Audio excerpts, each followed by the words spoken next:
We were not able to access those areas yesterday cleanly. Now we're going to be able to do it, and we will report back on what we see and any actions that will be necessary as a follow-up.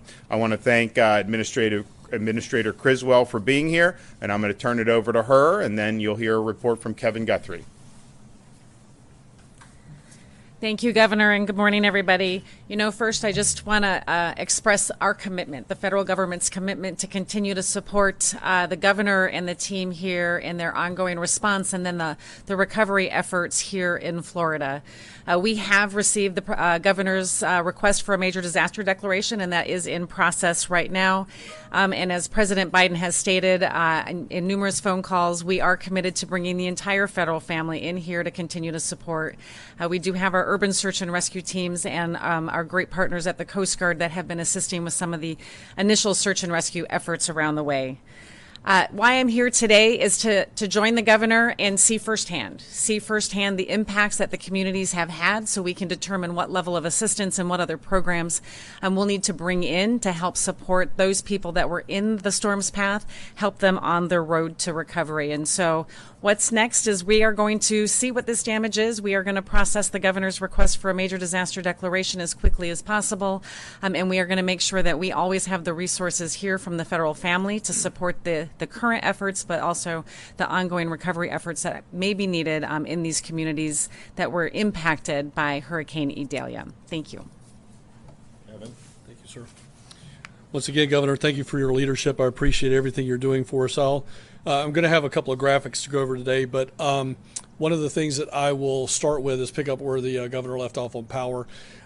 We have every available resource in there. We have talked to Duke Energy. Duke is working with the co-ops locally to make sure that we have every available lineman in that area, making sure that we can get that power back on. I think some things to set some expectations. This infrastructure grid is completely different than the infrastructure grid that is in Lee County, Fort Myers, and that greater Lee County area. Lee County is obviously a core urban type issue. This is a issue where we have miles and miles and miles of rural area that may service one or two residents. So we have more than enough people to restring all the line. But again, it's going to be a little bit different look, a little bit different feel. We may only be able to bring on a handful of customers with a 10-mile stretch of line. So we are going to do it. We're going to get it done. I told the governor we're going to try to get the majority of people back on in the next 48 hours. But we will be constantly in contact with Duke Energy, Melissa, and then Mike Borkland with the Florida Co-op Association. Today I want to talk more about what it is that you should be doing now that the disaster has hit and you are getting ready to start taking your debris to the edge of the roadway. It will help us immensely. It'll help your local governments immensely, the solid waste individuals, if you will separate your debris at the roadway. When you put it at the roadway, number one, don't put it in the road, put it at the road's edge. We need to be able to get up and down the roadways with emergency vehicles and other crews as we need to. So make sure you separate your interior debris removal. These are your sofas, your couches, the bedding, things of that nature. Put it in a pile. Put your muck and gut. So what do we talk about muck and gut? This is the mud that came in your home. This is the wet sheetrock, the wet carpet, the wet materials, all of those things that are wet that you're taking out of your home, you're cutting out of your home, you have a contractor cutting it out of your home, maybe you have a volunteer organization cutting that out of your home. We're going to want that in a separate pile. We want to make sure that all of your vegetation is in a pile. We want to separate white goods. White goods are your appliances. Make sure those are in a separate pile. And then the last pile that we talk about is your clean and sanitized household hazardous waste. If you've got cleaning materials or something like that that have become damaged, this includes paint cans, anything that has some type of hazardous situation to it. We're going to want that in a separate pile. So please make sure that that is all done. When you gut those flood structures, if you're doing it yourself, highly recommend that you go probably 6 to 12 inches above the watermark. Before you do that, take a picture of it. make sure you take a picture of that internal watermark inside your home, take a picture of it outside your home. But make sure you go above the line. Don't go right at the line, go above the line. You're going to want to dry out those studs. Make sure you clean those studs appropriately before you start sheetrocking back in. Again, clean and sanitize everything. I was talking to the Deputy Surgeon General, Dr. Ken Shepke. You don't want to be walking around in brackish water. There are, diseases and whatnot that can be in that particular water. You want to make sure that you clean and sanitize everything in your home, so please make sure you do that, and then reinstall and replace as needed. So we're going to talk more in the coming days about recovery things and recovery tips that you all can do better for yourself at the house, and how to get that stuff accurately to the road's edge. We have received more than 1,000 missions. And the men and women behind me in this room are either actively coordinating or have completed those 1,000 missions. We have completely closed out 275. Now, I don't want you to think that we have, well over 800 or so. They're just kind of flailing around out there. What that means is when we say it's completed, that means it is completely done, demobilized, back home, and we are actually doing invoices and paying for that. So completed means it is completely done. It doesn't mean that people are still mobilizing and getting to wherever they need to get to. It means that it is completely closed out. Search and rescue operations remain ongoing with the support from the Florida National Guard and law enforcement partners. I want to thank the general staff, also Executive Director Roger Young's staff at FWC. Those guys have been doing some really, really great work over the last 48 hours. So thank you again, General. At this time, no deaths have been reported to the Medical Examiners Commission. No deaths. The governor and I really hit that hard. Evacuate, evacuate, evacuate. If you need power, please evacuate. So it seems that people have heeded that call, and we're grateful for that. The State Emergency Response Team is continuing to working to meet the needs of survivors, supporting our responders, and continuing recovery efforts in these communities. We have a recovery team embedded in the EOC behind me, working with our FEMA counterparts to expedite recovery processes and ensure we can assist the Big Bend with needed recovery efforts. We are working very closely with FEMA to establish recovery resources, including disaster recovery centers, mobile registration intake centers, and even disaster support assistance teams disaster survivor assistance teams in these locations. After disaster, scammers often attempt to take advantage of survivors. I encourage everyone impacted by Idalia to be vigilant and report any suspicious activity or price gouging to the Attorney General's office. Please do that. That number is 1-866-966-7226. If your home has received significant flood damage, ensure that your electricity is off and that you are wearing the appropriate safety gear before you enter that home. More information on mucking and gutting, as we've talked about today, is available on floridadisaster.org/guide. Some safety tips that we want to ensure that you do. Please make sure that when you're operating a chainsaw, you're doing it safely. Please make sure you're wearing goggles. Make sure that you're covering your head, protecting your head.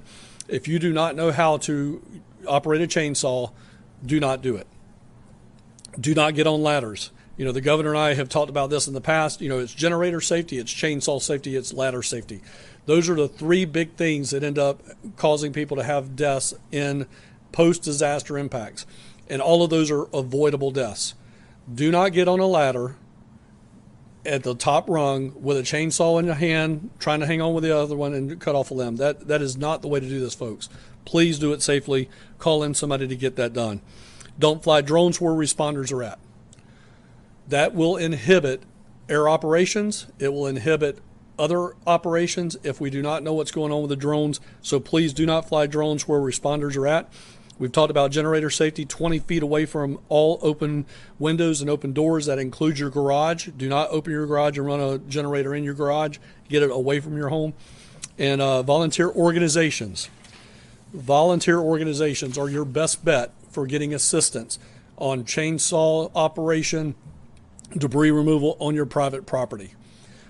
That can all be done through our website here, as well as Volunteer Florida. We have right behind me, right behind where we're standing, is a room full of volunteer disaster organizations that are ready to come and help you. So please make sure you reach out to us, or to your local emergency management agency for a list of volunteers that are willing to come and help you at your home. Thank you, Governor. And I just want to reiterate something that Kevin said about the evacuations and listening really to the local officials. I think those officials in those really hard-hit counties, I think, did a good job. I think citizens responded very appropriately, and then to be here where you have a storm hitting close to 130 mile an hour, just under a Cat 4, and not, as of now, have any reported fatalities, it's probably something that most people would not have bet on, 4 or 5 days ago, knowing how strong the storm was going to get. So my hat's off to the people on the ground there who did a good job.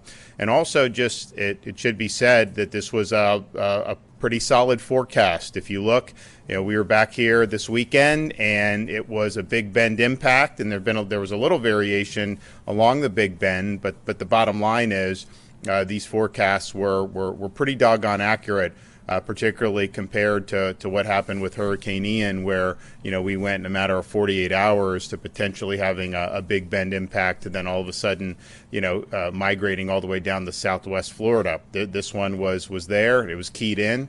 And it was very, very accurate. So I appreciate that, and that was great. Okay, do we have any questions? I know damage assessments are ongoing, but is there any damage you're finding to state buildings, including prisons, in the path? I don't think so. Do we have any? Not reports yet. I mean, so the storm just went through yesterday, so I think today will be an important day to be able to get around and look at everything and get a better assessment. But there's not been any specific report about any state buildings. Describe the damage that you saw yesterday and compare that to Hurricane Ian last year. Well, what I saw was just a lot. I mean, there's a massive amount of debris because you have a lot of trees in this part of the state, and there were trees knocked down. They would knock down power lines. There were branches and all kinds of stuff kind of everywhere. You did see structural damage to buildings. I saw roofs torn off of businesses. We saw other types of hurricane damage. There's no question. Ian was different because where that hit, you saw the boats. It would take boats and move the boats, hundreds of yards, even thousands of yards, and they'd just be in the middle of a field somewhere. And you're like, how does that happen? And so that was, I think, a level of power that it came in basically at a Category 5. And then it was in a much more populated area. So more opportunity, I think, to have destruction, whereas I think this one, there was definitely a lot of destruction, but it was so much debris and so much woods, and that's just going to require a lot to be able to clean all that up. It appears that most of the power outages are in about 6 to 8 counties, and the state believes that we can have power restoration within the next 48 hours. So the outages are primarily the Taylor, the Madison, a little bit of Levy, Sewanee, Dixie, Wakulla, those types of counties, basically right in the path of the storm. And so what Kevin said yesterday is that there would be significant progress within 48 hours.